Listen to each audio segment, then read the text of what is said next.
What's good, y'all? It's your boy, No Mercy, No Mercy 4K. Wavy Mercy in the building. And back at your other banger reaction video. Today we got another Larry Bird reaction for you guys. Today we're going to be checking out 10 straight minutes of Larry Bird facts that will change your mind on who's the GOAT. Sounds very interesting. Let's see what it's talking about. If you enjoyed this video, enjoyed my reaction, want to see more videos like this, smash the like button, subscribe to the channel if you haven't. I post every single day here. I'm going to post more Larry Bird more often for you guys, so make sure to subscribe and please hit the like button if you enjoy this. It helps me grow a lot, and I appreciate it. But thank you for tuning in. Let me know what you guys think about this video, my reaction to it. I hope you enjoy it, and let's get what's good, bro. If you want to see full and uncut reactions earlier than when I post them on here on YouTube, consider checking out the Patreon. Link is in the description. Supporting on Patreon helps me keep making banger videos for you guys, bruh. 10 straight minutes of Larry Bird facts that will change your mind on who's with the a GOAT. 6'9" inches frame and an unparalleled basketball IQ, Larry Bird was a force to be reckoned with on the court. His silky smooth shooting stroke, combined with a fierce competitive spirit, made him one of the most feared and respected players of his era. Beyond the numbers and accolades, Larry Bird's impact on the game extends far beyond his statistical achievements. He embodied the blue-collar work ethic and the never-say-die attitude of the heartland. His grit, determination, and clutch performances in critical moments became the stuff of legends. Welcome to the Squad Dawkins channel. Here we give you 10 straight minutes of awesome facts on the great Larry Bird. Okay. Nobody worked as hard as Larry. He was the first guy there. He was the last guy to leave. He wore that body out with the jumpers and the running and the movement and the concentration and the focus and the discipline. I'll put it a little up for you guys. It is a little lower now when he's talking. And the movement and the concentration and the focus and the discipline and the sacrifice. He had it all. Larry Bird dominated his era, and no fact may better prove that point than this one. For 6 straight seasons from 1981 to 1986, Bird was either the MVP or the runner-up, and he also finished in the top 2 spots in 7 out of 8 seasons from 1981 to 1988. Larry Legend is the only person in NBA history to win League MVP, Coach of the Year, and Executive of the Year. From the 1984-85 MVP, Coach of the Year, and Executive of the Year. From the 1980...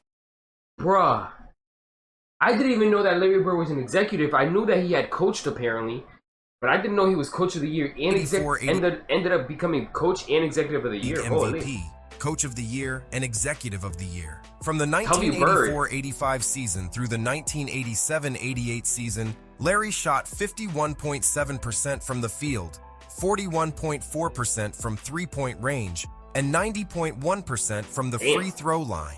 That means Larry Legend doesn't just have a 50-40-90 season on his resume, but he has a 4-season stretch of 50-40-90 percentages. During that stretch, he averaged 28.1 points per game. Other than the great Steph Curry and Kevin Durant, no player has ever scored that many points per game in a single season while putting up 50-40-90 percentages. And again, Larry did that over a 4-year stretch. Larry Bird has one of the greatest performances. Man, I do understand like the people that just don't want to like accept Bird and come to terms with Bird is one of the greatest ever. You know what I'm saying? He's definitely like, bro, easily like could be easily top 5 easily. Like, again, Larry. And a lot of people are just dismissing or don't even think about him like that, and it's like crazy. That over a 4. And well, it's more like younger people, but you know what I'm saying? Yeah, you feel me? Bird definitely got to get his respect. Dude is different, averaging 50-40-90 percentages throughout 4 different seasons. While putting up 50-40-90 percentages. And again, Larry did that over a 4-year stretch. Larry Bird has one of the greatest performances of all time that people don't talk about quite enough. Officially, only 4 players in NBA history have ever achieved the incredible quadruple-double, and Larry Legend was very close to joining this elite few. It was on February 18, 1985 against the Utah Jazz. According to Larry himself, this may have been the greatest game of his career as he poured in 30 points, 12 rebounds, 10 assists, 9 steals, and 2 blocks on 59.1 shooting. Oh my God, he only needed 1 steal, bro. He had 12 rebounds, 10 assists, 30 points, and he only needed 1 steal to complete the quadruple-double. That's crazy. 10 assists, 9 steals, and 2 blocks on 59.1 shooting. The Celtics were destroying the Jazz in just about every aspect, and at the end of the 3rd quarter, they were leading by 22 points. Due to this, Bird didn't even play in the 4th quarter. That means he almost put up an insane quadruple-double in only 3 quarters.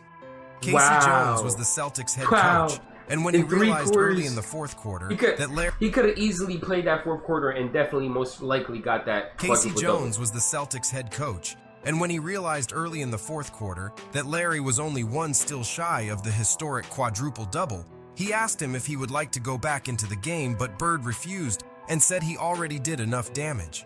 His shot was just so, like, perfect, you know, and not only was it perfect, you know, my mother-in-law nicknamed his jump shot Silent Death, because when he shot it, the ball just like rolled in the air, and it was almost like it was playing a song, the way it was like just moving in the air, and then it would just swish through. Larry shot 37.6% from three-point distance, which is an even greater percentage than Damian Lillard's, who now many people are putting in the conversation of the greatest shooters of all time.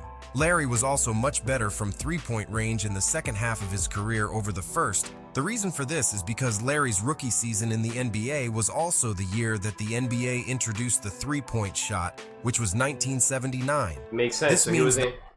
So if they just had introduced it, he wasn't even thinking about it or trying to take advantage of taking threes.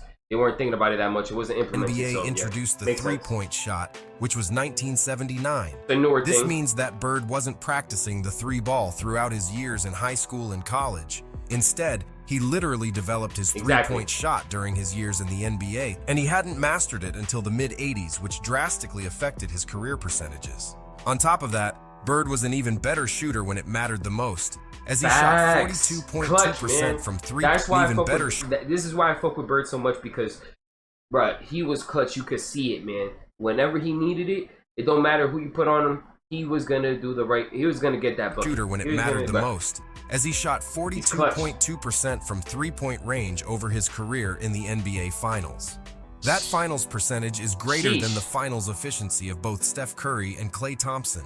This guy, I think he was born to play basketball. Seeing him come in and making the adjustment early, taking a team that had won 20 games the year before, or next year, I mean, you know, they're 40 plus, and the next year is 60. Larry Bird had one of the best rookie campaigns in recent memory, even if he came when he was supposed to compete with other elite stars like Kareem Abdul-Jabbar and Julius Erving to win an MVP award. The forward averaged 21.3 points and 10.4 rebounds per game, while also showing the capability to dominate defenses. Unsurprisingly, Larry accumulated MVP votes and managed to finish 4th in the MVP race as a rookie. He immediately what the hell was that shot, man? MVP vote. Look how high he shot that. And managed to finish 4th in the MVP race as a rookie. He immediately turned the Celtics franchise around. A year after winning 29 games, Boston, with Bird leading the charge, won 61 games. Bird won Rookie of the Year, shooting 47.4% from the field, 40.6% from three, and 83.6% from the line. The Celtics had yet another superstar in their history, but this one was seemingly a little different. At age 23, Bird only finished runner-up to Kareem, Irving, and George Gervin in the MVP race. In the 1980-81 season, a year after making the Eastern Conference Finals with rookie Bird on the squad as the best rookie in the league, the Boston Celtics once again had their star for the season. Bird went out with a bang, competing in 82 games. The forward's numbers were very consistent, as he posted 21.2 points and 10.9 rebounds per game, while leading the Celtics to the best record in the East. No team could stop the player when he was cooking as a scorer, passer, and rebounder. The Celtics ended up defeating when he was cooking as a scorer, passer, and rebounder. The Celtics ended up defeating the Houston Rockets in the NBA Finals, which capped off an all-time great season by Larry and his first NBA championship. Bird finished second 3 times before he finally captured his well-deserved MVP award. Bird's stat line during the 1984 season was incredibly complete, with 24.2 points, 10.1 rebounds, 6.6 assists, 1.8 steals, and 0.9 blocks per game. As expected, Bird won his first MVP award and also winning in 7 games against the Los Angeles Lakers in the NBA Finals. Bird had the highest MVP finish of his career to date in the 1984-85 season, when he posted 28.7 points, 10.5 rebounds, 6.6 assists, 1.6 steals, and 1.2 blocks per game. He finished first in the Wow, bro, these stat, brother, on 52% shooting and 42, almost 43% from 3. steals oh my. and 1.2 blocks per game. He finished first in the MVP race. The superstar Celtics player came ahead of legends Magic Johnson and Moses Malone. Bird had the numbers to win the MVP award, and the narrative was on his side because the team finished first in the East. Bird began staking his claim as possibly the most dominant talent at the small forward spot in NBA history. Larry was also one of the most clutch players in NBA history. He had numerous game-winning shots in both regular season and the playoffs, and he was known for making the big play when his team needed it most, whether on offense or defense. Larry was arguably the greatest passing forward of all time. His court vision, high basketball IQ, and team play was off the charts. That's arguable. Greatest passing forward all time is arguable. His court vision, high basketball IQ, and team play was off the charts. This aspect of his game is sometimes Bird is nice too, though. It's of arguable. You feel me? It's arguable. I'm just saying it's arguable. Okay. Play was off the charts. Don't throw a fit. This aspect of his game is sometimes overlooked because of the reality that he played in the same era as Magic Johnson.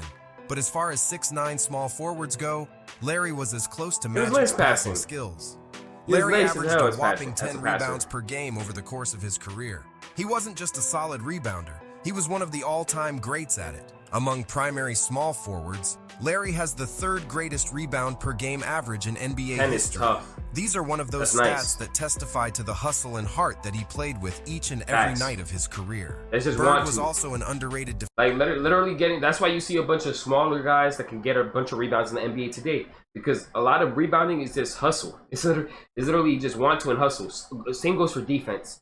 Defense and a lot of defense and a lot of rebounding is just hustle and want to. Per game if you don't want to, then NBA history. It's not going to be too good for you. That's not going to be too great. To the hustle and heart that he played with each and every night of his career. Bird was also an underrated defender. Larry played with heart and effort on both sides of the basketball every game. He wasn't the greatest shot blocker, but he did average more blocks per game over his career than LeBron James has. Larry also averaged a high 1.7 steals per game over his career. He was tenacious and scrappy, and he was a quality on-vault defender.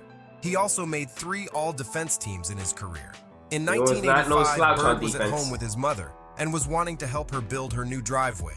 While Bird was out there shoveling gravel for his mom, something happened that would change the rest of his career. Bird brutally injured his back, which would then be an ongoing battle with pain and spasms for the rest of his career. Ultimately, these back issues would play a part in... You gotta just respect Bird. Hey, man, Bird is a great guy, bro. You feel me? He literally injured himself and shortened his career helping out his family, doing manual labor on his own, trying to do a whole driveway. Like, come on, man. Bird leaving the game earlier than many other athletes. These back issues would play a part in Bird leaving the game earlier than many other athletes. Though while this injury begun and took place in 1985, Bird still played 7 seasons after that injury. In 1986, with the back injury and the enormous pain, Bird won his 3rd MVP in a row. He is the only player to ever accomplish this since the NBA merger. I'm really proud to receive this award for the 3rd time. That's so crazy, I really bro. don't feel that my career is over. I think I can win 3 MVPs in a row is insane. He is the only player to ever accomplish this since the NBA merger. I'm really proud to receive this award for the 3rd time, but I really don't feel that my career is over. I think I can win it some more. The best part about Larry Bird wasn't the fact he won 3 straight MVPs. It wasn't how he won Rookie of the Year and then guided the Boston Celtics to 3 championships in the 80s. What's best about Bird is he never changed. With the Celtics, he was the same guy he was at Indiana State and the same guy he was at Springs Valley High School in French Lick, Indiana. Indeed. Bird never cared about glory. Fame and fortune never changed him. Individual achievements didn't motivate him. He was all about winning. Tell us in the comments, what is your favorite Larry Bird moment? Video, bro. And if you enjoy this video, hit the like button, share, and subscribe. Got you. Shout out to Squad Dawkins W video, man. Hit that, definitely check out the channel. But if you please could do so, hit the like button on my reaction if you enjoyed this video and want to see more Larry Bird videos and reactions just like this, man. Is always very entertaining and very interesting to see the greatness of Larry Bird and learn more about his game and other greats and legends and their stories back in the day. But hope you guys enjoyed this video. Please hit the like button if you enjoyed it. Thank you for watching till the end of the video here. If you made it till the end, let me know by commenting. Shit, man. Wary Word, bro. Put W Wary Word in the comments. Put W Wary Word in the chat. W Larry Bird, bro. Bird is a GOAT. So if you put W Larry Bird in the comments, I'm gonna know you made it until the end of the video. Appreciate you watching till the end of the video. I'll see you guys in the next one, though. Have a great rest of your day. Shout out to my guy Mercy. Y'all already know I'm NMG for life. Make sure you guys subscribe to his channel and check out his reactions.